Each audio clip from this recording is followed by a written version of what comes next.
Are we kind of ready to? I think so. Ready to go?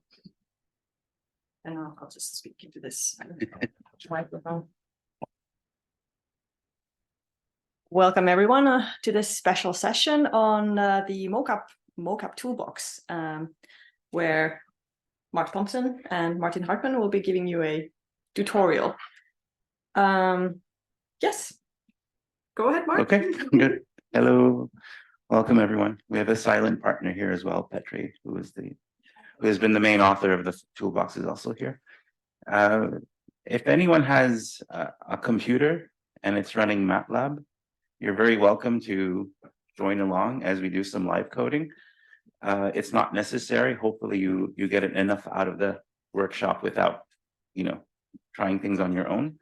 But all the materials that we're using today are available from these links. And these links appear on a few of my slides. So if you miss it here, you can catch up.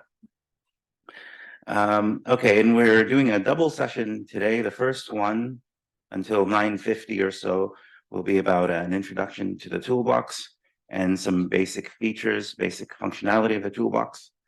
And afterwards at 10 from 10:50 will be, Martin will come in and look at some of the more advanced features.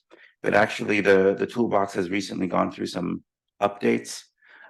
So there'll be new features sprinkled in throughout both presentations. But of course, if you've never used the toolbox before and not really sure what it is, there'll be new stuff for you throughout the session. So the toolbox can be downloaded from GitHub. You can follow the page to stay up to date. This is maintained by Martin, and there's also documentation available here, and you can read about the toolbox over here. Do you know, Martin, how popular this GitHub is? No. Okay. It has to start by 31st. Okay, good. Maybe. I don't know what that means. Well, then I haven't started yet. Maybe I should. Okay, so that's the idea behind the workshop. We're going to get right into the functionality of the toolbox. So we assume that you know a little bit about motion capture research. Who's done some motion capture or has worked with motion capture systems? Okay, good. So some people more experienced, some others are not. That's great. So if you have any questions, feel free to ask at any time. We hope this is interactive. We aim it to be interactive, so please don't be shy to answer if we're going too quickly and stuff like that. So toolbox is in current version is 1.98, so reaching version 2. I don't know what version 2 will be, but maybe it'll be some once we have a plan of porting the whole toolbox into Python within the next couple of years. So maybe, I don't know, maybe the Python will summon version 2. I'm not sure.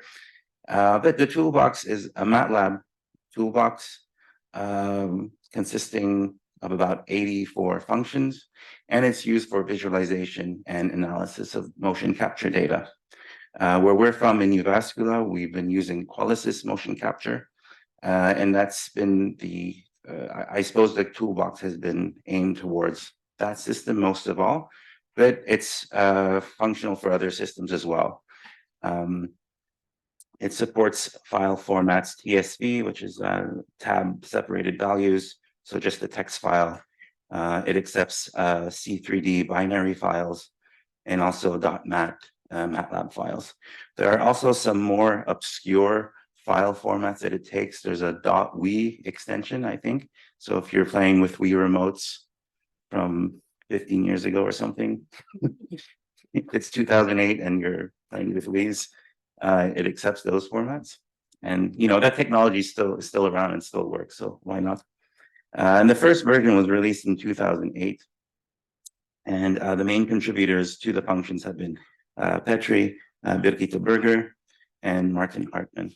And we checked on Google Scholar. We wanted to get out a really impressive number of citations, but it's 180 so far. Of course, if you look up Google's, if you type in So it's citations to this article from 2013 or proceedings contribution, this conference proceedings contribution from Birgitta and Petri. So that's received 180 citations.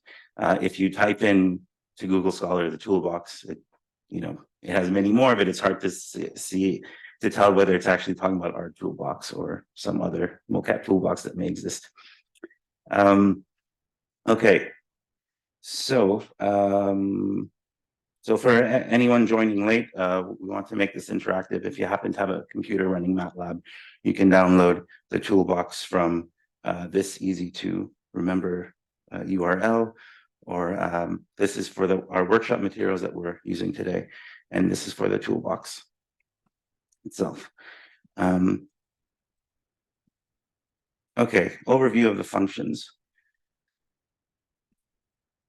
So these are the different categories of the functions we have. Data input and editing functions. This is reading in data, trimming motion capture data, and gap filling data. Some of the common pre-processing steps in motion capture analysis. We have coordinate transformation functions for centering data, for translating data, for rotating data, and for certain types of marker configurations. For example, like finding the central point of the head markers or something like this. And kinematic analysis, so looking at speed and time derivatives. It can do kinetic analysis, so estimate the segment potential and kinetic energy of different segments of the body.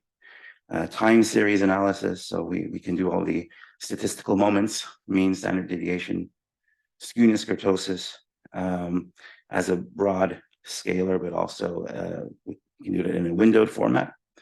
And plenty of nice visualization options for plotting the data and for creating some custom animations. And also some more recent features might be about coupling. So looking at how two people who have been motion captured together entrain with each other. We call these coupling measures, measuring the coordination between the participants or dancers or musicians.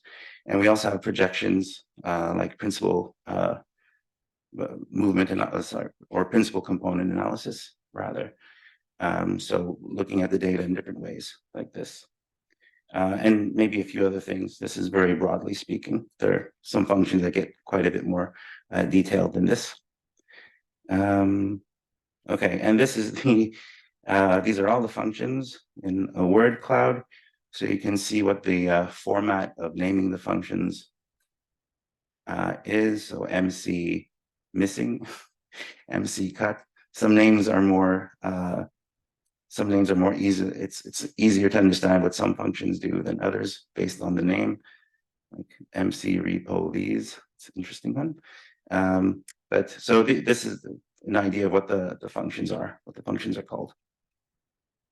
The main one you'll use is MC read, which is reading the data.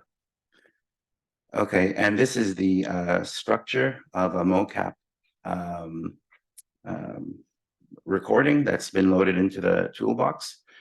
And we follow these Mocap structure. So a Matlab structure is just a collection of data that's been that's organized in these fields. So fields are these strings, and these fields contain some information.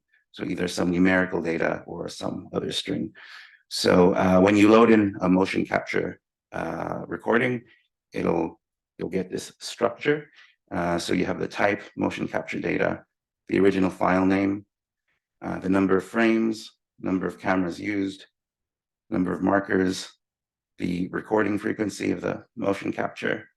And if you're using some analog devices, some things, in our case, some things that have been synchronized and recorded along with the Qualisys capture system, that information will show up here.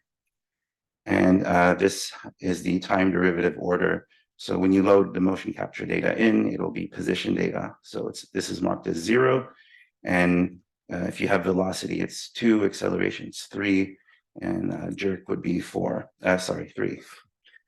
After this, we have the marker names and the data, of course.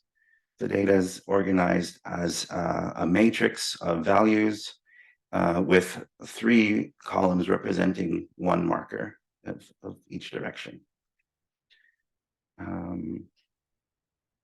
Okay, and this is the basic Mocap structure.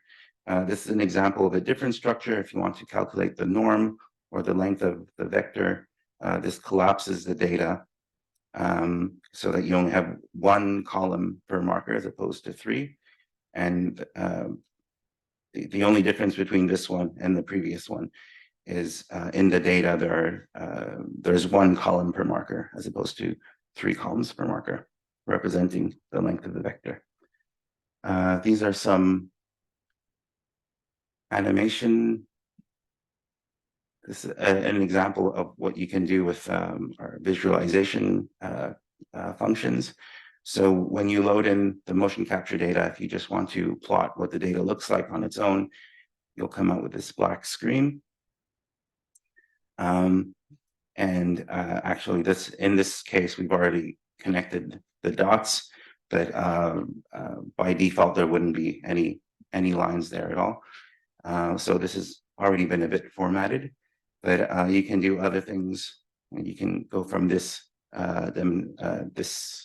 plot to this plot where we've changed the background, changed the color of the bones, changed the markers themselves, and added the numbers of the markers.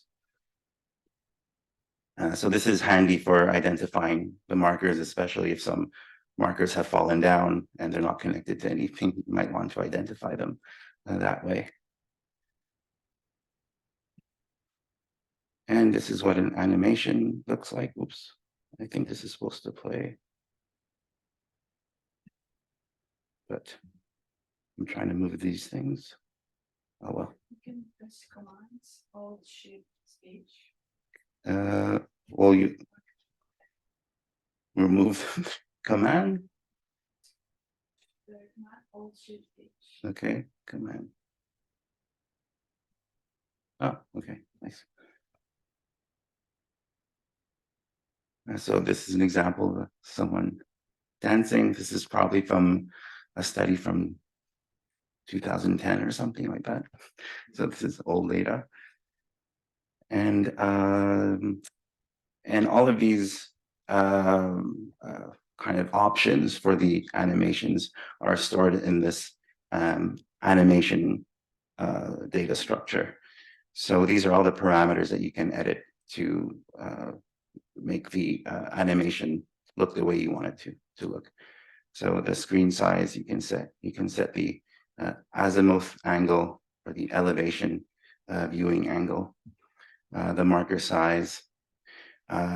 This might be a little complicated, but this is the color order, and I believe like the K is for black, white is W, B would be blue. So these are all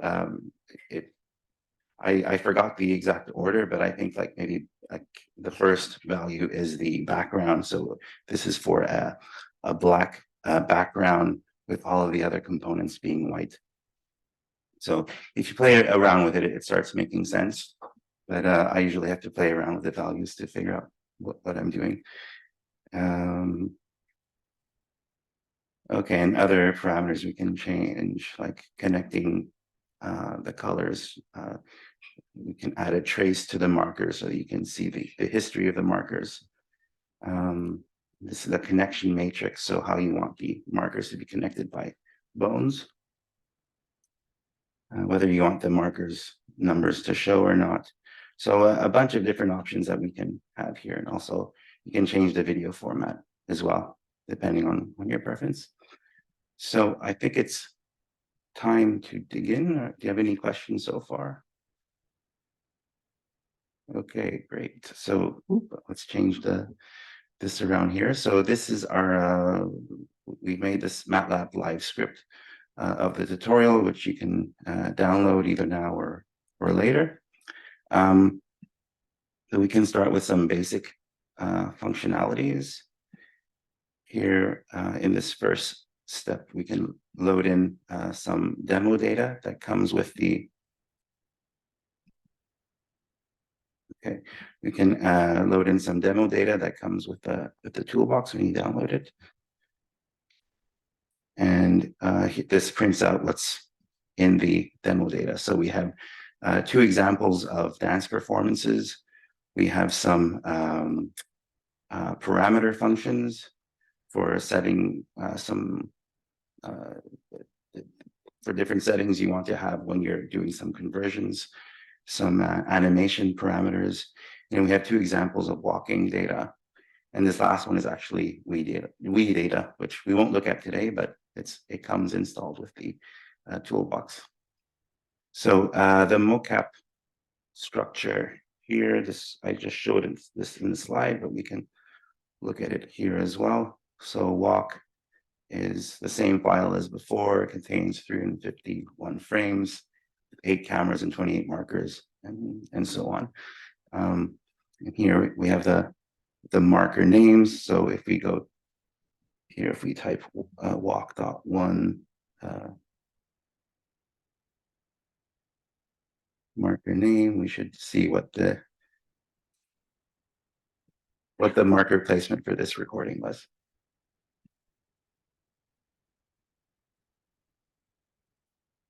Okay, so the first step you want to do when you've done your recording, hopefully your cameras have been set up properly and they can view the markers as well as possible.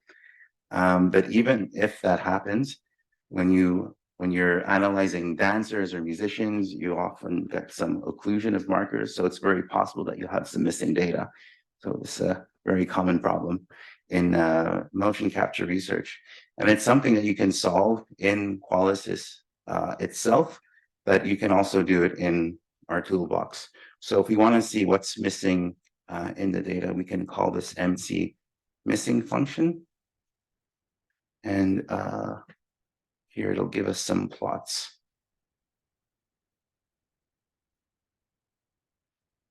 And what's missing in 3 different ways. So here on the x-axis, we have the markers, number markers, and this tells us how many frames of each marker is missing.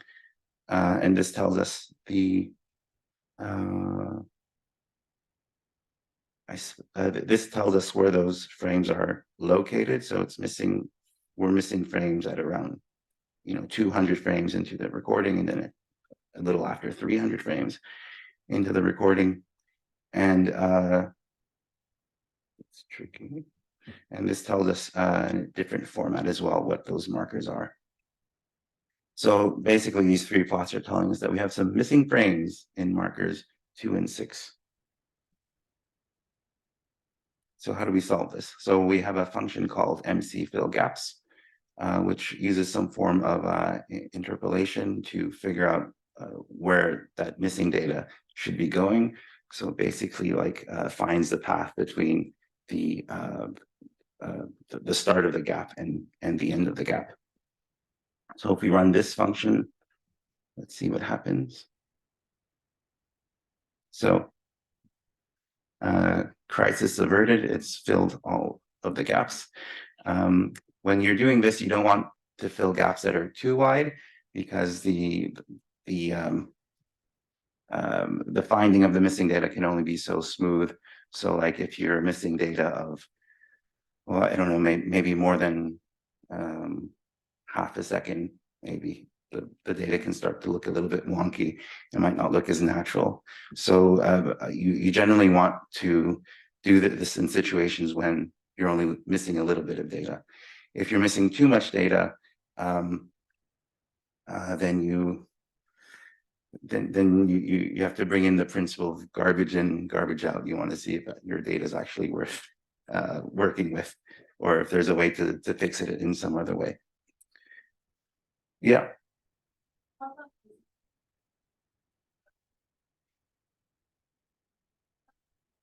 Pardon?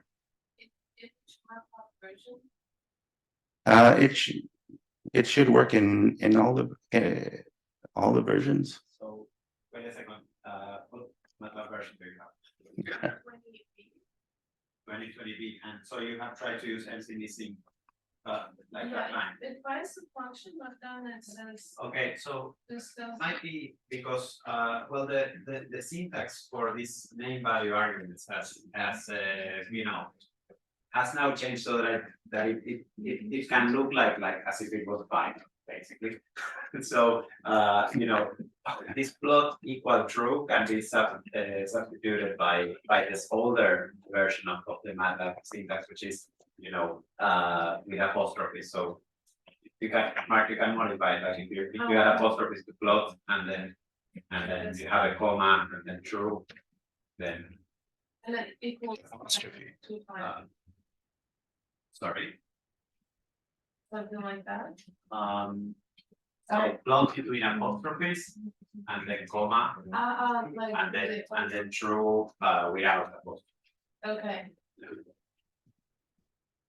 What?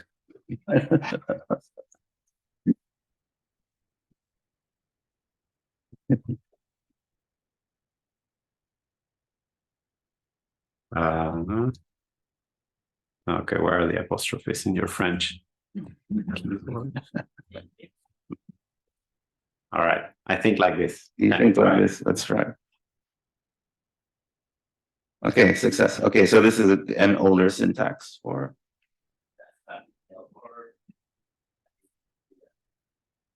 That's something. I have the same version, the 2022B, and it's running like, I don't know, I mean, the other version of the code. Yeah, so both work well, or. Yeah, I didn't try this one. Okay, yeah, they should. they should both work. I'm running 2022B.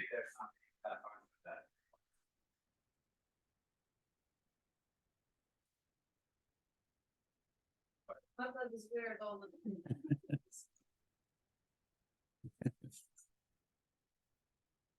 Yes. We might be hiring a Python coder soon, so. We might be transitioning this. Python is not really weird. Okay, it's not weird. Which is the non-weird one? Okay. So moving on, here we can do some plot series, plotting some time series here. So staying with the same MATLAB function.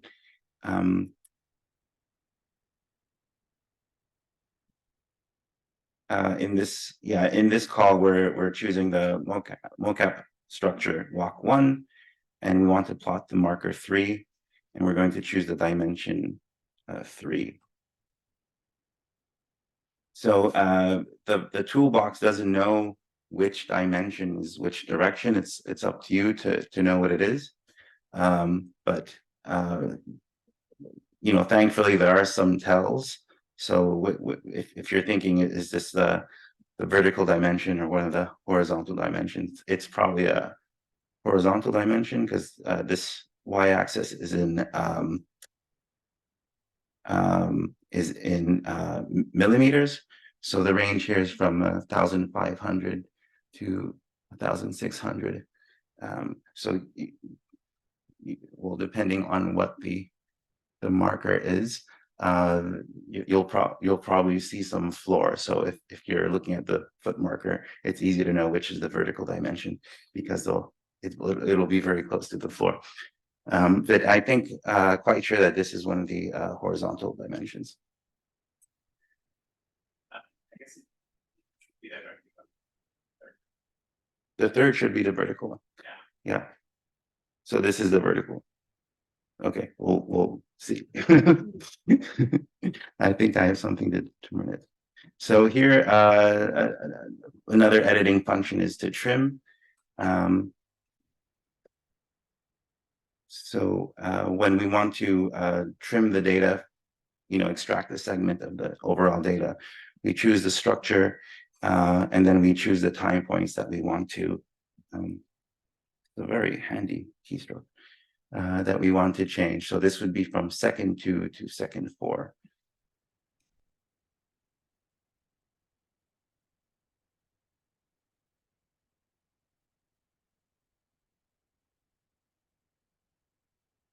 Okay, now we have the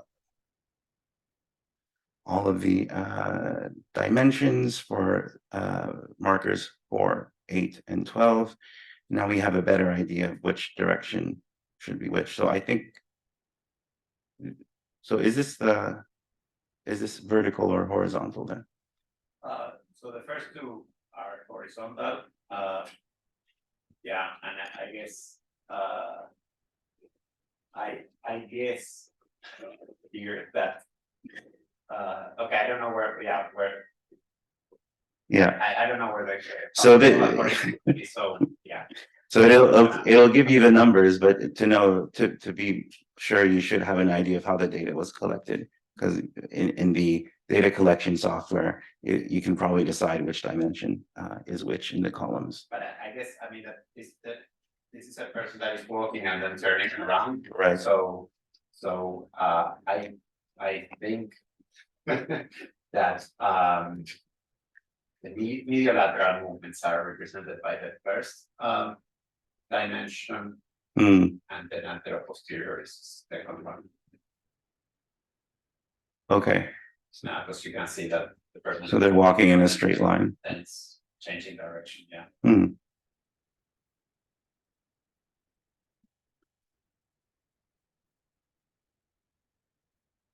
Okay, and then in this next example, it's extracting a Sorry, subset. did I say anteroposterior first? And then Okay. So yeah, and unfortunately, these are things that you should know when you're using the toolbox. It kind of helps to if you have some prior knowledge about the quality of the data you've been using. This helps a lot, or else you run into like these little confusions. Okay, extracting a subset of the markers. Well, this is a bit similar to what these ones were, but sometimes you want to, either because you're trying to save some data storage or something, you might not need all of the markers that you've originally started with. So it's nice to have a subset of those markers. So if you're interested in the head, sternum, and hip, it might be a good idea to extract those. Okay, and this next section is on visualization of the mocap frames. So this example shows you how to visualize some of the mocap data. So I'll do a clean clear and load my data once more, and you see it here in your workspace.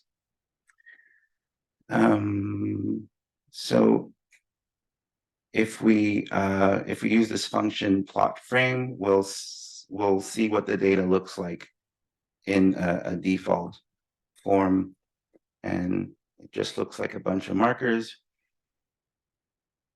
Because we're pattern seeking creatures, you can kind of see a figure. You can see, okay, this is probably the knee and the feet.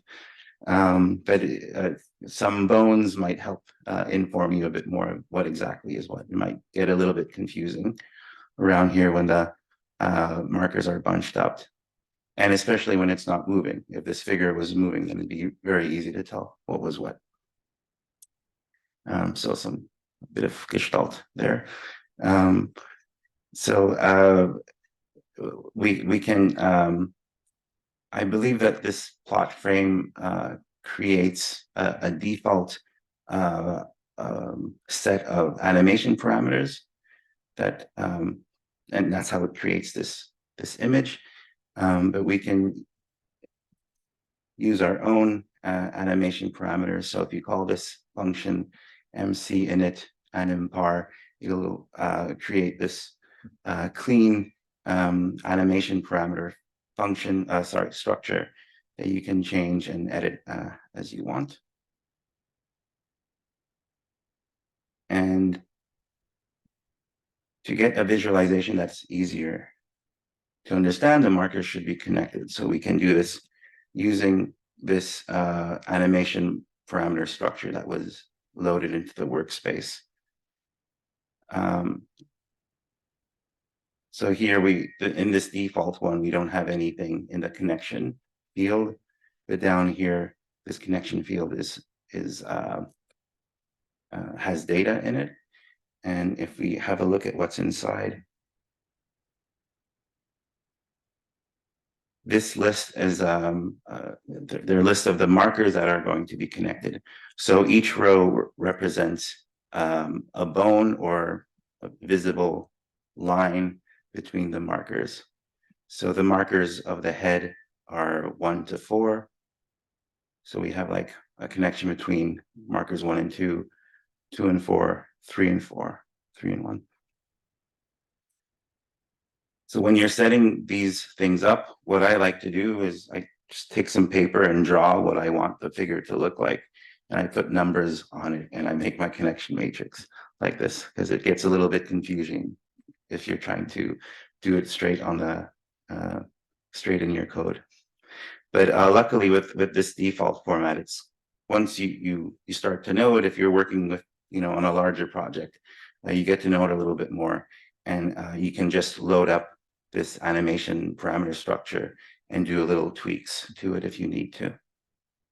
Let's say like if you don't desire some bones between the certain body parts, you can start to learn what represents what and alter it on the fly.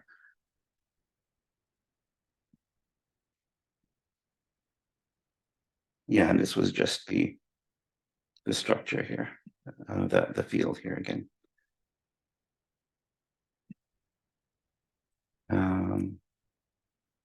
This tells us the screen size. This can also be changed depending on what you want. You can change the size of the markers as well, and the thickness of the bones. So now if we plot it with the animation parameter structure that was in the workspace, we see a much clearer configuration of how the markers are recorded and organized. So there are 4 markers on the head. We usually record 2 on both sides of the wrist. And eventually what we want to do is find the central points of these. So we get the central point. Eventually we get the central point of the head and the central point of the wrist. Ideally, we do this on the knee as well to get the center of the knee. We usually don't do that for practical reasons, because with dancers, the inner knee markers tend to fall off more easily.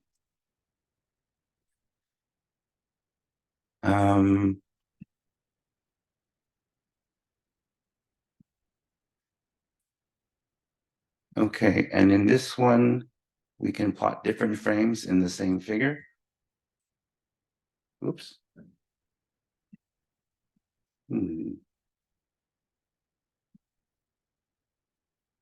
Let's clear the output.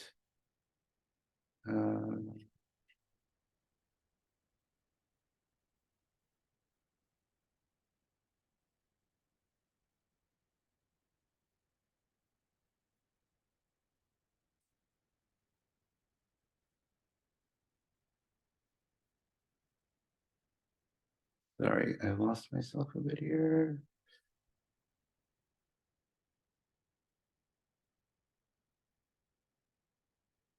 Yeah, it was here. Let's see if this will work. Okay. I have the hold on option. Yeah, so maybe if you type close all or then it will get rid of that. Okay, thanks. So if you want more than one frames plotted at a time, you would use simply this hold on field in this Maypar structure. And then if you want to stop holding on, you just do hold equals 0. So some more parameters we can change, showing the numbers of the markers. This is useful for checking if some of the markers got mixed up in the labeling procedure in the other motion capture software. or again, like if markers fall on the floor or something and you need to identify what they are. So seeing the numbers helps. You can also, well, you can resize things afterwards. So if things get too bunched up, you can make the markers smaller or make the numbers a different size as well, I believe. And some different colors we can use. So this first setting the different colors of the image. And I spoke a little bit about this before. Knowing the order of these colors is just something that you learn with experience. So this first value is white for the background, blue. Oops. Oh, what did I do? Yeah, let's try this. Okay, yeah. So blue is the marker color, then green, the bone color, and red was the number color. I'm not sure what C is in this case, but maybe it's not something. Yeah. Cyan, okay.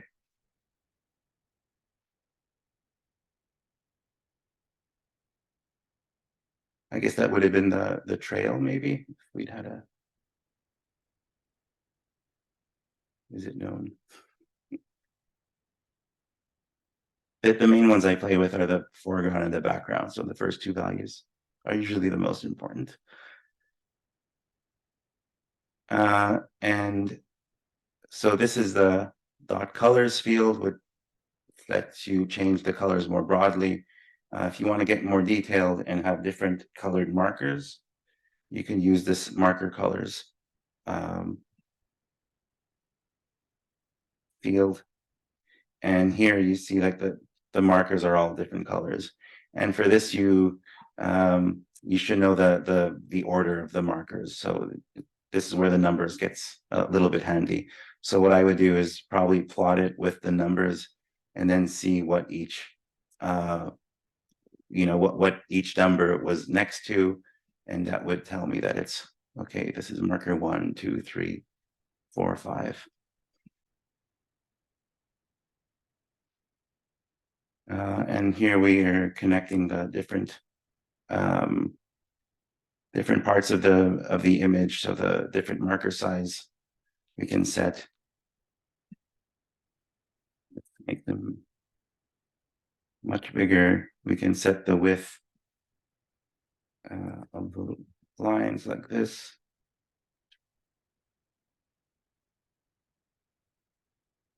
Okay, so if you set them really big, really thick, then it starts to look like a fully colored figure.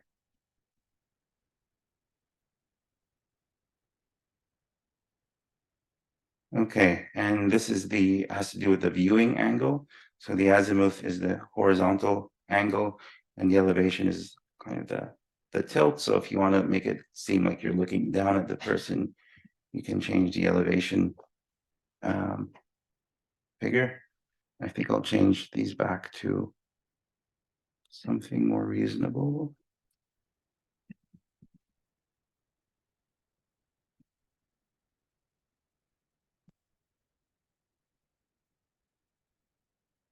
And so if we want to have a viewing angle from up above,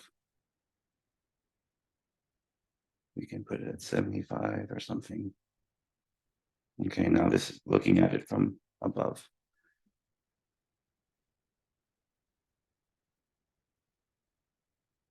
And now it's starting to not look like a person so much anymore, which is another reason why the numbers are handy.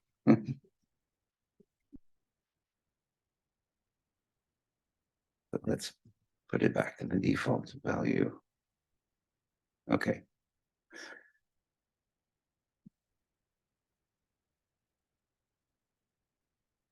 Oh, and okay, well, this is one of the newer features that Martin has implemented. We can change the background.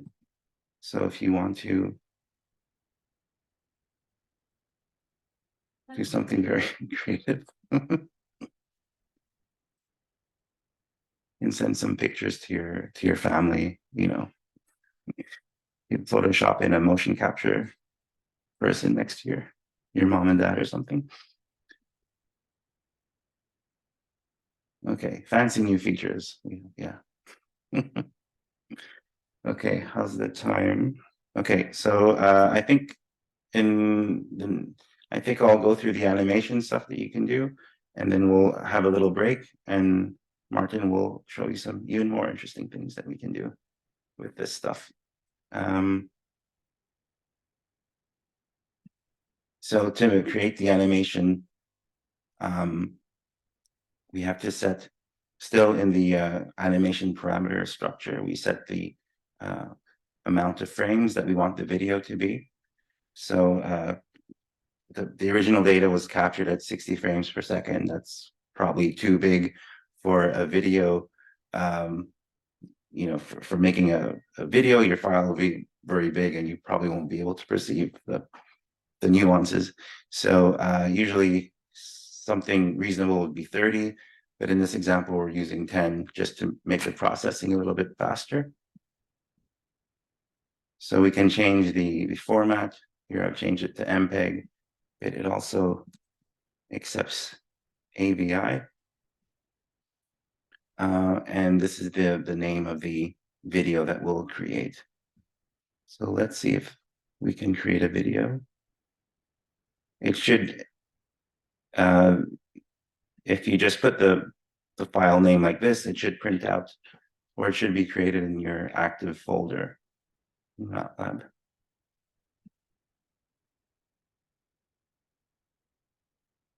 Okay, yes, and you also have to run the animation function.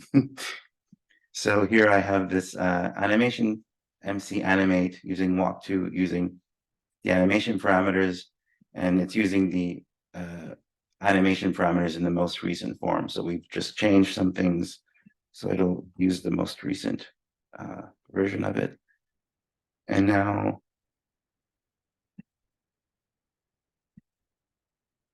let's see if this works. Okay, it cannot be opened.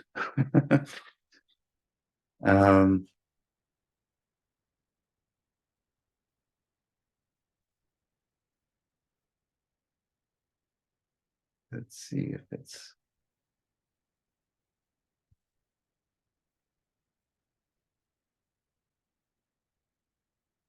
Okay, here we go.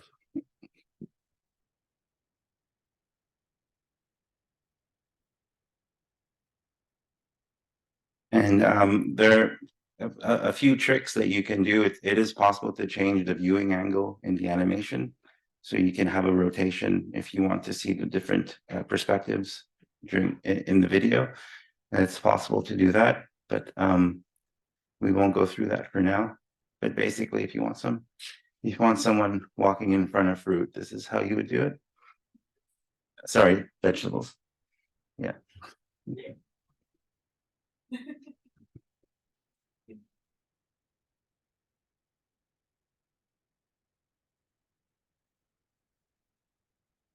Okay, and in this example, this is just to show you the code if you wanted to have different recordings into the same animation,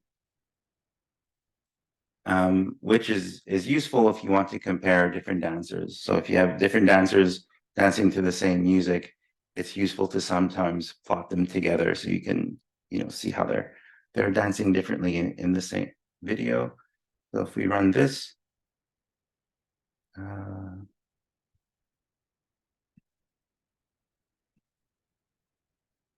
Is it done yet? Okay, so it's busy. It's creating the frames and producing the video. So unfortunately, this isn't. I mean, it depends how short your video is, but it takes some time to produce it. Now it's done.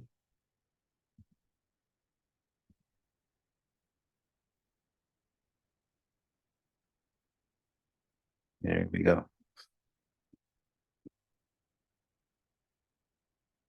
Okay, what type of research are you doing, Marc?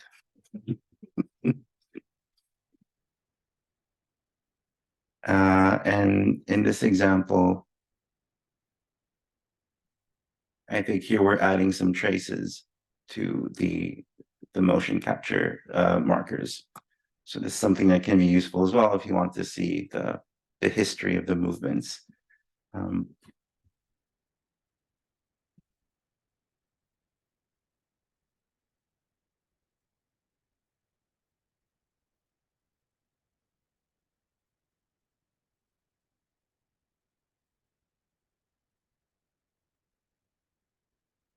Okay, this is nice because in 2010, this used to take a really long time. Just thinking the same thing. I remember having to export all the individual frames into a folder and then create the movie in some like a QuickTime program. Oh, yeah. So previously it would just, create the frames and then you'd have to concatenate them in QuickTime. No more.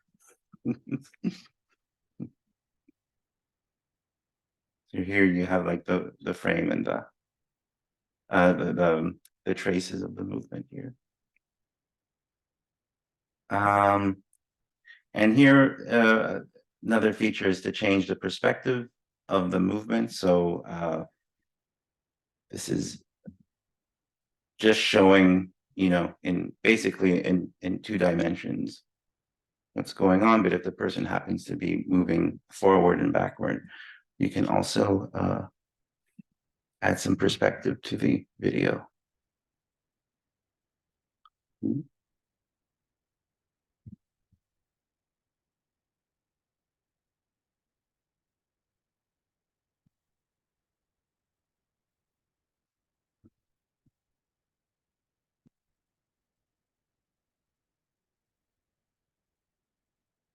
So in this bit of code, it's changed the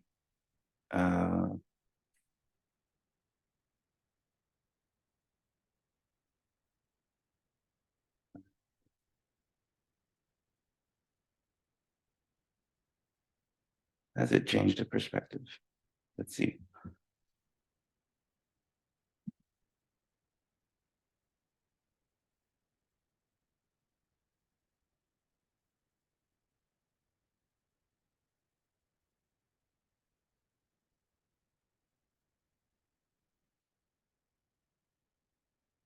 Sorry, I think this was just changing the orientation. So it just went from, yeah, it went from like this to like this.